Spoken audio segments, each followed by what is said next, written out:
Thomas,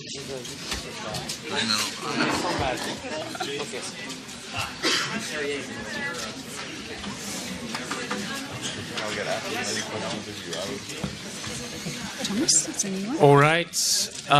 While the photographers are taking the last shots here, allow me to remind you the routine. When you have a question to ask, please raise your hand a little bit ahead of time so that I could see you. More importantly, my God, you're fast. More importantly, so that the ladies equipped with microphone can reach you and hand you the mic. When you have the mic, please do not stand up, but introduce yourselves and then ask your question. There's a huge crowd here, so please go to the point of the question. And I will begin by introducing, and turn your cell phones off, please. And I will begin by introducing the people who are here at this table.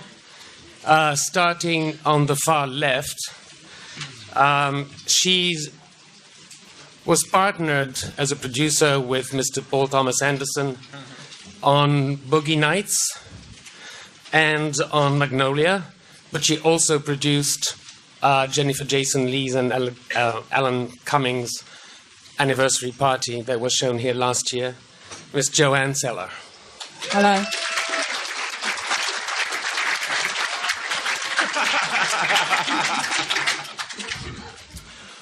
For a while, he was just that guy.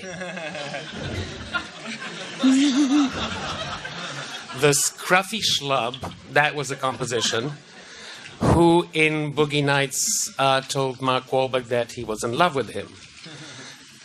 We all went, wow, who is that guy? We looked at our press kits and we went, God, he has 3 names, we'll never remember that. He didn't make it easy for us because he was very much an ensemble cast kind of guy.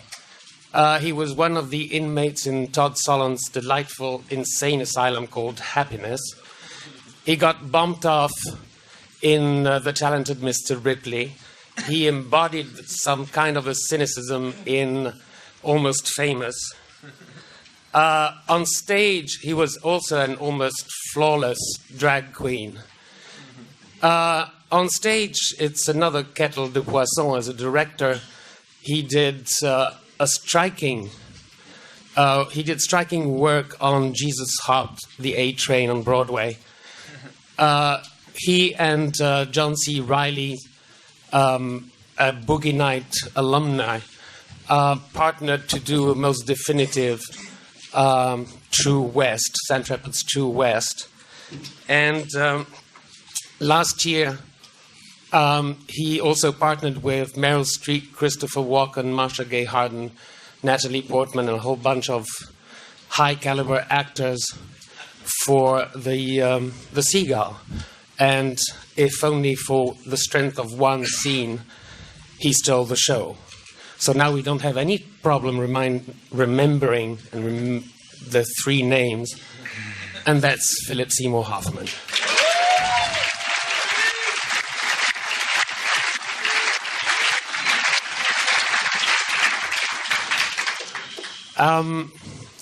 Her first film, her performance in her first film, Breaking the Waves, was a double-edged sword, to put it mildly.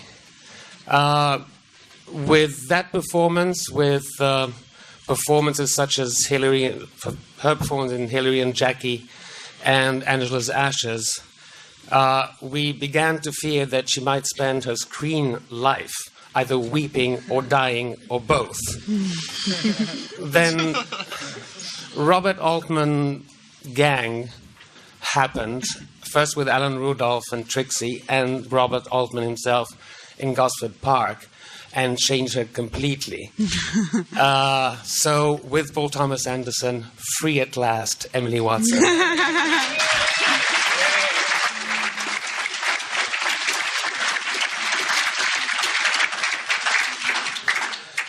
He's a comedian, he's an actor, he's a producer, he's a composer.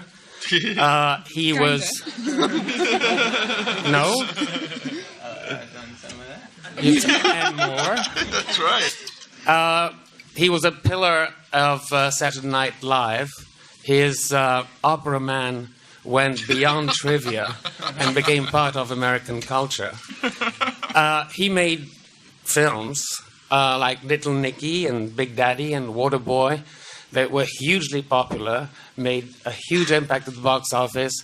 They didn't give much indication that one day he would find himself in this temple of art called Cannes. Mr. Adam Sandler.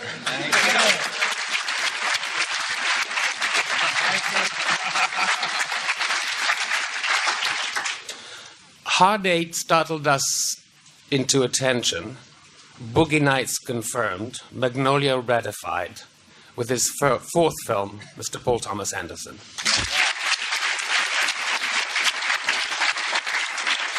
And a question over there first. And the second one here.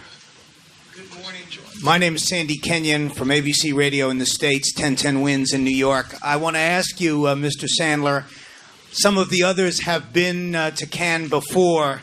What does it feel like to be here on a Sunday morning in the Temple of Art? Thank you for asking. The feelings I'm feeling are respect. No, I don't know. I don't really feel that. I'm feeling good. It's nice to meet you all. I've enjoyed the food. I had a nice sleep last night. And oh yeah, no. I saw you guys having looking like you were partying, and I watched the MTV and with my brother, and we had fun and a lot of good songs we danced to, and I'm having a very nice time here, and I feel very proud to be here. Thank you. Question over there. Stephen Schaefer here from the Boston Herald. This is for Paul Thomas Anderson and Adam Sandler.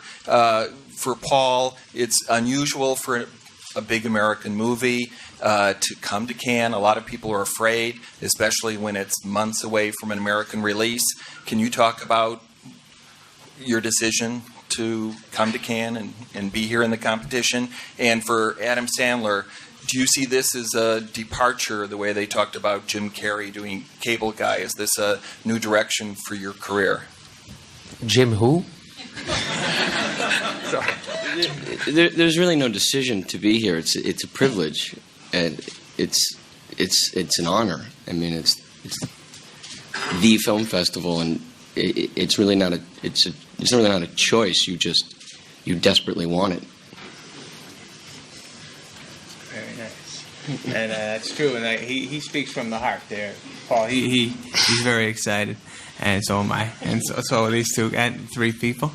Also, I feel like I was very lucky. Paul came by and he visited me while I was shooting another movie, and he said I saw Paul's movies and I admired them, and he told me wanted us to work together, and I had never thought about a departure from anything. I just thought about when I saw this kid's movies and I loved them, and he wanted to work together, and I was more than excited to do it. You didn't wonder why me? I mean, I may love this guy's movies, but what the hell am I going to do in his world? You know what? When we first met, he was such a good man, and we just clicked as two guys talking, and I trusted the fact that he was excited, and he said, let's do something that he's never done before and that I've never done before, and he said that Emily was going to be a part of it, and I said, that sounds cool.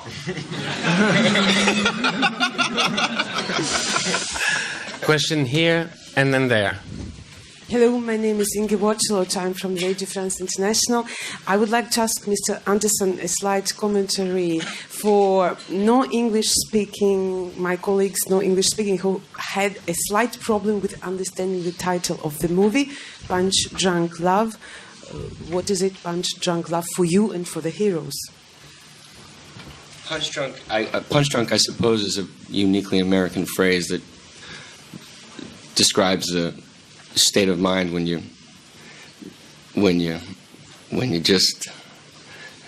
feel a little punchy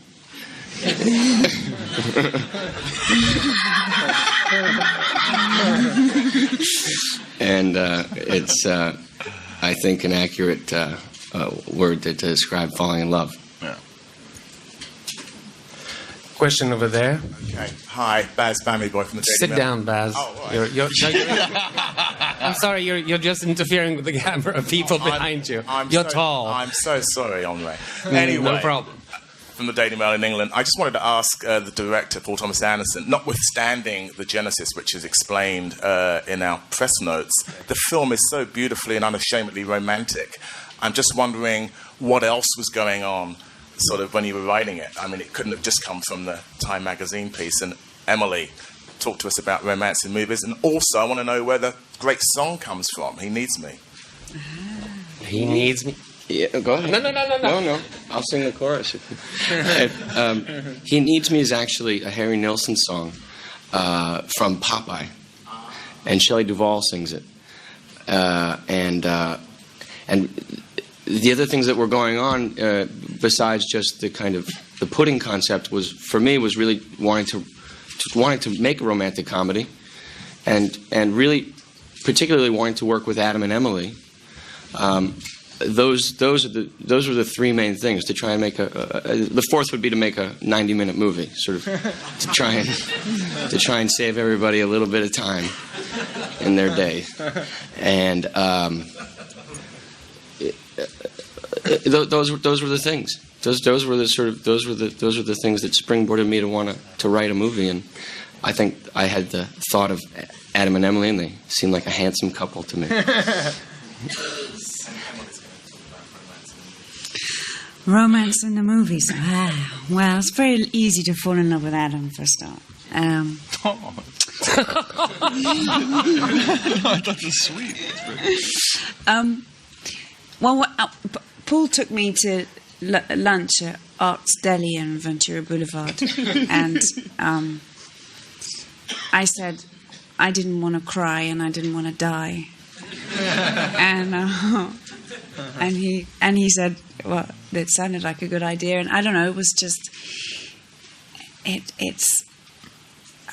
didn't feel like a movie where I had a thing that I had to do. I just had to be there and just love being there and just get into it, and it was very simple, and it's very delicious being in a romantic film. It's lovely.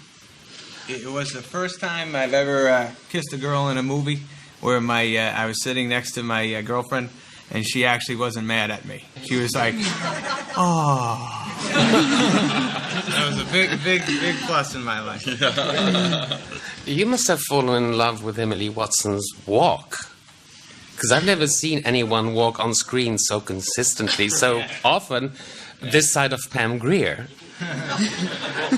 Emily is like Pam Grier.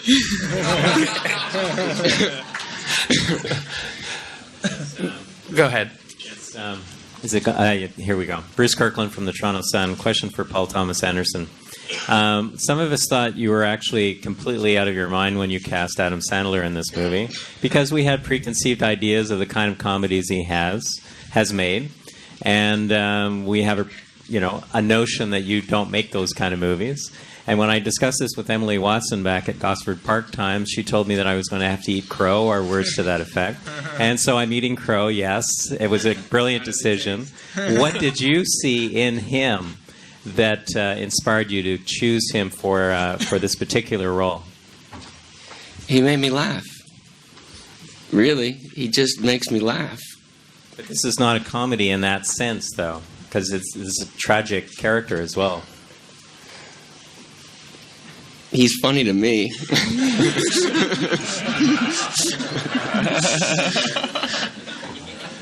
Can you elaborate on your attitude towards him as an actor, then? I love him. I absolutely think he's the greatest. And that's really it. I just absolutely fell in love with him when I saw Saturday Night Live, and I love his movies, and I loved watching him, and really just made me laugh. And he walks very funny, and his head is kind of funny, and his ear is a little bit funny. That's right. And I haven't seen you naked, but that might be funny too. They would throw me out of the country. The clothes came off. Now, actually, just to be honest with you, naked it's not so bad.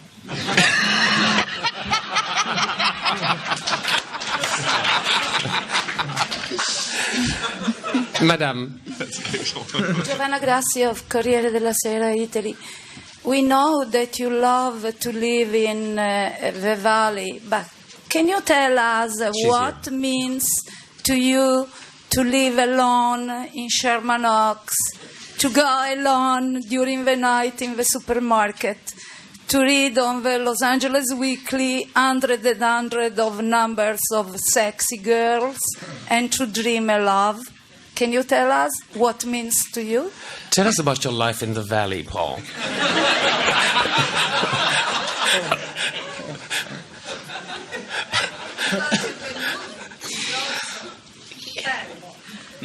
Well, I like supermarkets. I like phone sex. And I live in the valley.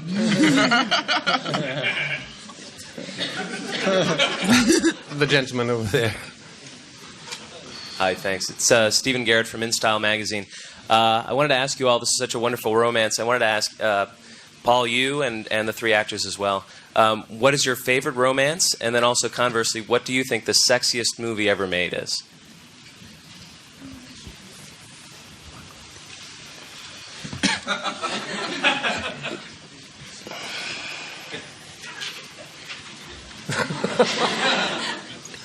That's not fair. I would say E.T. is pretty sexy.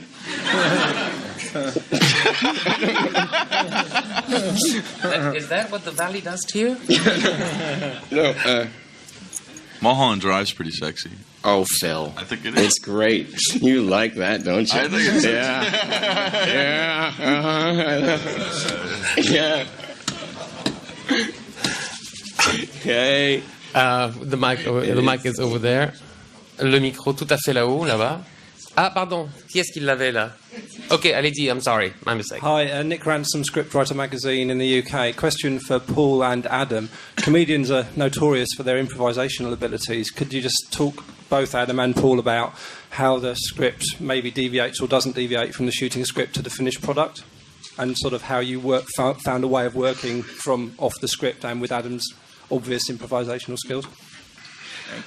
Yeah, you know, I honest to God, it was like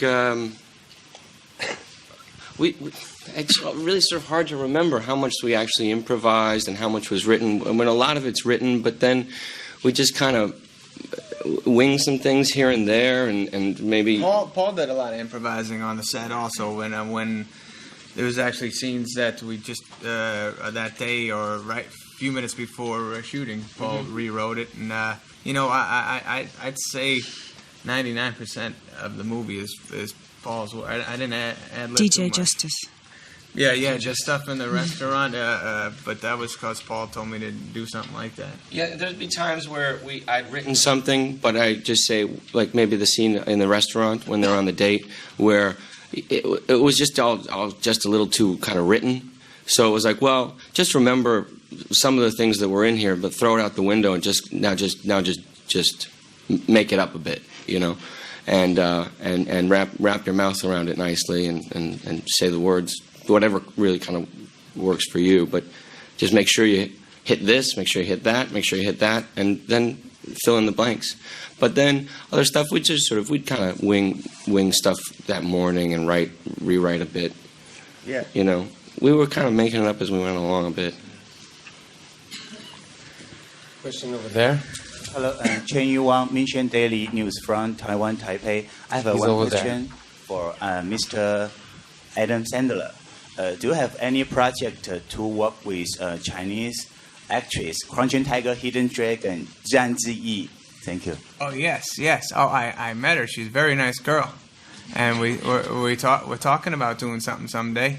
And she came by California, and I talked to her for an hour. She's very nice. We'll figure something out. I think she's a very talented girl and very nice girl. So we'll hopefully get something going. Thanks for asking. What's that? For a different film, yeah. There's an idea that somebody has about a mail order bride, and she would be that girl, and I would be the guy who orders her, I guess. Question here, then here. It's over here, Paul. For this, you just mentioned you like phone sex, but I would think this movie would be the cautionary tale for anybody who ever considered making a phone sex thing. Do you see Michael Moore is here with Welcome to Columbine, where he talks about violence in America in his documentary as kind of almost a genetically programmed kind of thing about Americans. And we see the rages that Adam's character goes through. Are you trying to make some comment here? Is it just depression with such a dark character who can't express himself? And are you thinking of a cautionary tale here about phone sex? No. Absolutely not.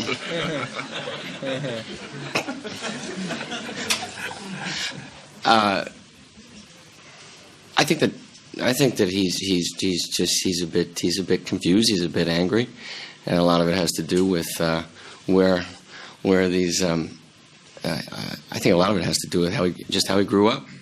I had a more general question. Perhaps everybody here is involved.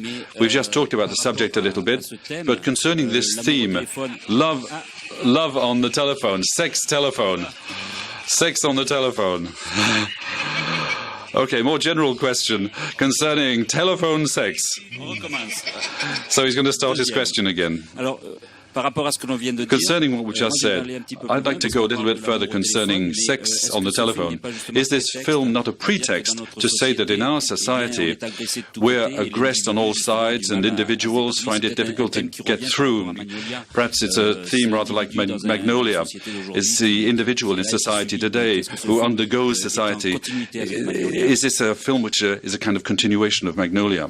That's a question for Paul Thomas. And do you feel that in life today that this situation is more and more common? Is there a revolt here? Everybody is more and more has a feeling of a revolt inside themselves nowadays. Okay, the question is your movie and incommunicability.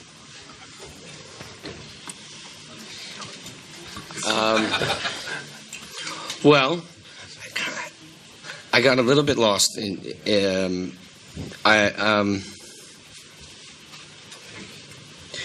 hope it's not a continuation of Magnolia. I hope it's really, really different. I think that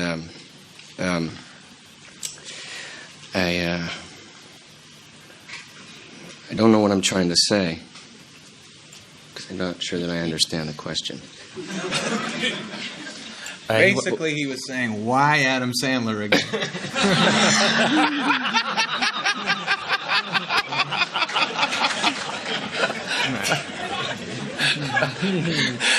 Question over there. Hi, Ron Dicker from the Hartford Courant, and this is for Adam. Adam, between this and Mr. Deeds, do you see this as a critical time for you? And are you anxious about the way you'll be received in both? Well, I mean, I have done movies, and I've received, from not too much critical success. But it's really wasn't the reason I did what I did. I got into acting and comedy to try to do the best I could and try to make funny movies and try to make kids laugh and try to that was my goal. And this is out of nowhere. It's a new chapter and in my career, or if you want to call it a career, and it wasn't something I thought about much, but now that Paul made this movie and I'm in it and I'm hearing people talk about it, it's a fun feeling, and I'm very very happy, and I'm happy I met this guy. I have a question for the lady producer. You've worked with Paul on 2 films, Boogie Nights and Magnolia. Both of them are long. So when you embarked on this project, did you go, I'll give you a challenge, Paul, under 100 minutes, please? No.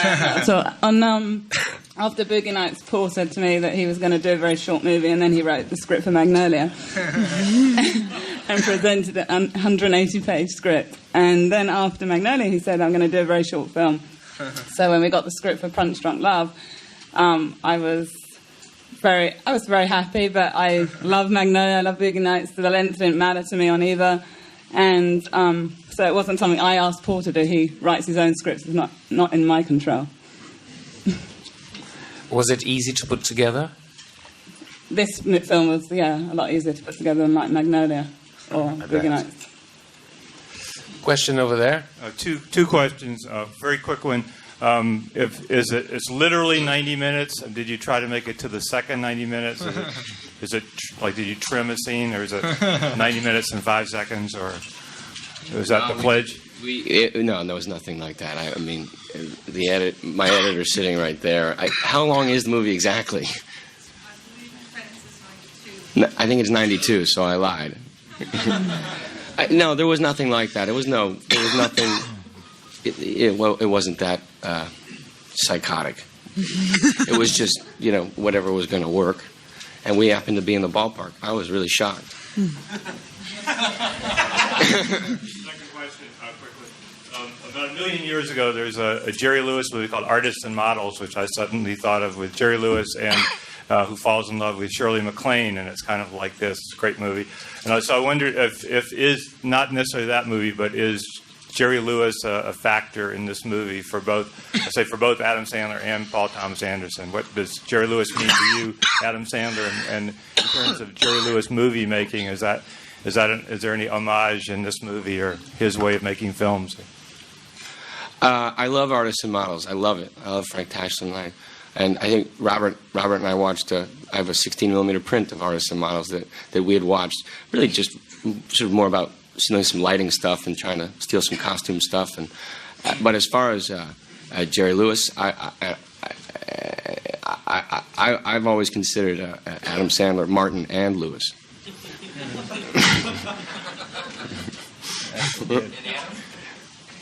I've always considered myself Martin and Lewis, with a little bit of the Three Stooges, a dash of.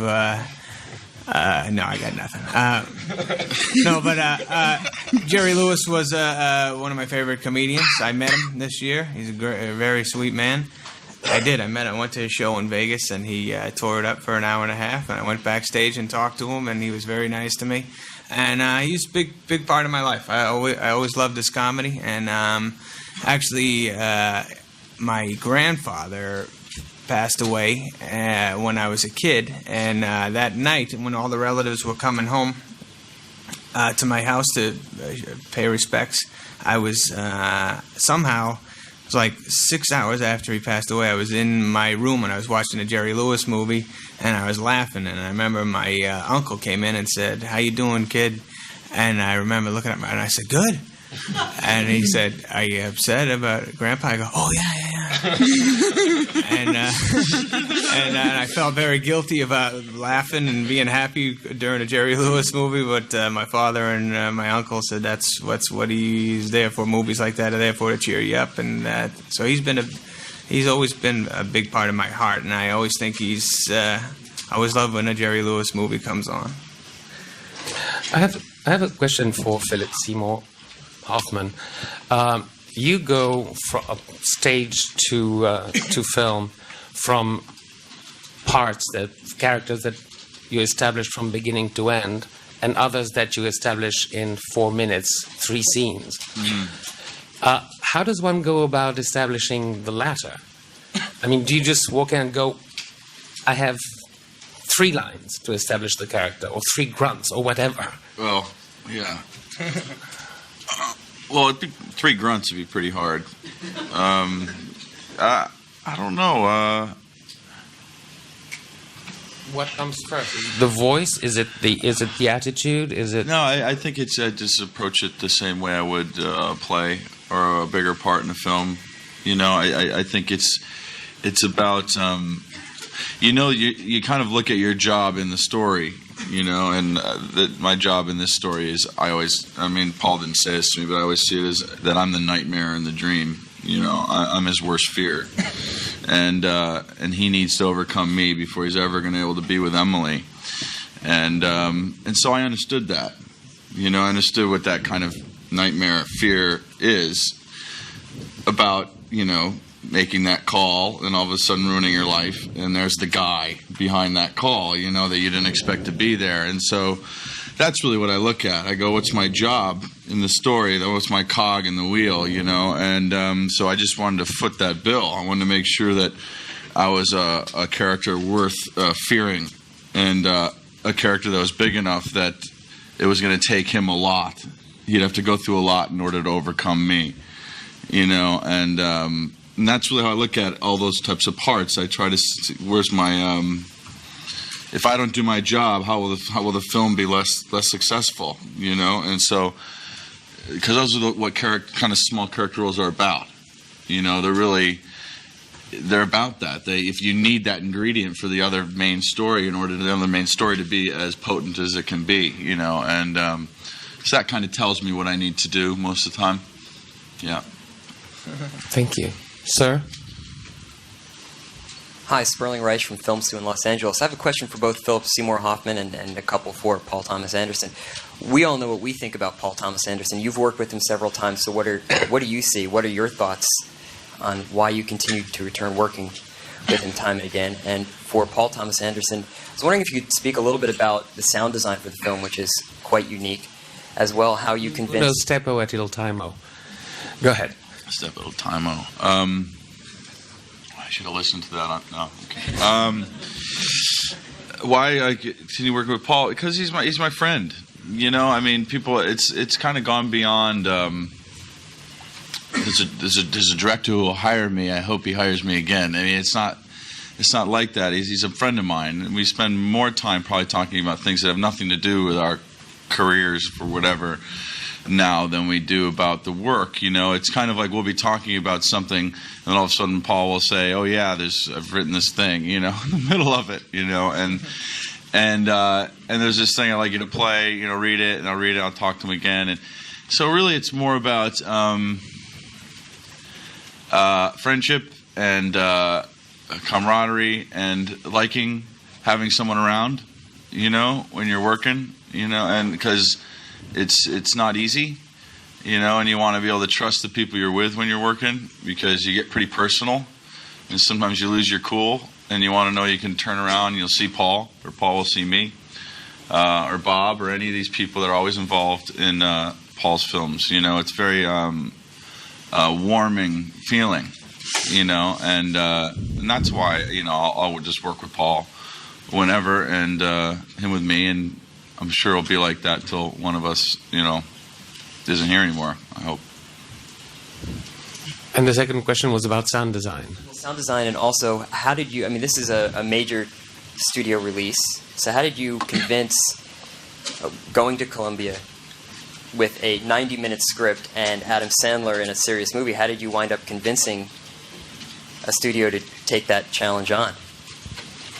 Well, the movie was financed by Revolution Studios, which is run by Joe Roth, and who's a pretty terrific guy who I got along with instantly, and Adam has a relationship with him as well, and we made the movie relatively cheaply, and Joe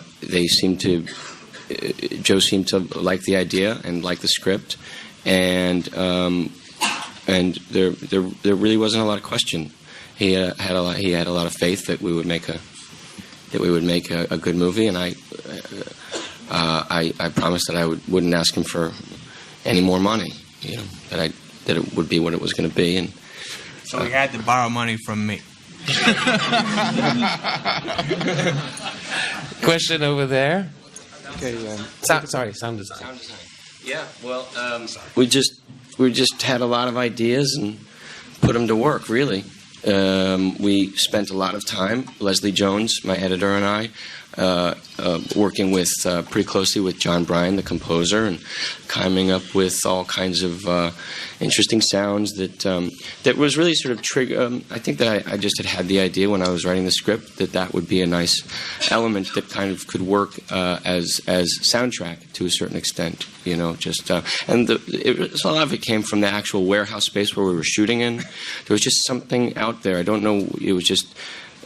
The actual space itself and where it was, because there was a train nearby, and there was sort of these distant noises from different sort of factories and different street noises, and then you'd hear birds chirping, and it was all just you could just stand there, and it was always this kind of amazing, odd collection of sounds, and it felt really dreamy and neat, and we just sort of like took what was there and kind of ran with it or multiplied it up and. I think we're just trying to like make like a bit of a musical out of noises and things that we liked, that seemed interesting. You want to make a musical? Do I want to make a musical? Yeah. God damn, I would love to. I hope this movie's a musical. A bit. There's some dancing in the supermarket by Mr. Sandler. Yeah. Adam improvised that. And I've never been so happy in my life. Sir? Peter Paul Hood, German television. A question to Paul Thomas Anderson. I wanted to ask you about the theme of loneliness in your films. I mean, it's especially strong in this film. Kind of desperate people, very lonely, trying to find some salvation, some love in their life. This is one part. And the other part is, how much do you see your films as realistic stories, or how strong is the fairy tale element there? For this film? Yeah, for this one, yeah.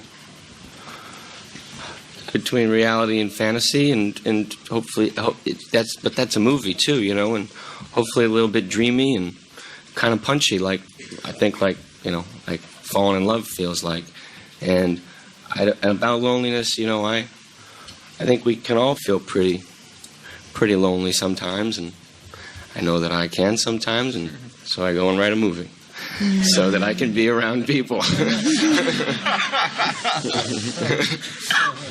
On that note, I'm afraid our time is up. Thank you very much for being here. Thank you.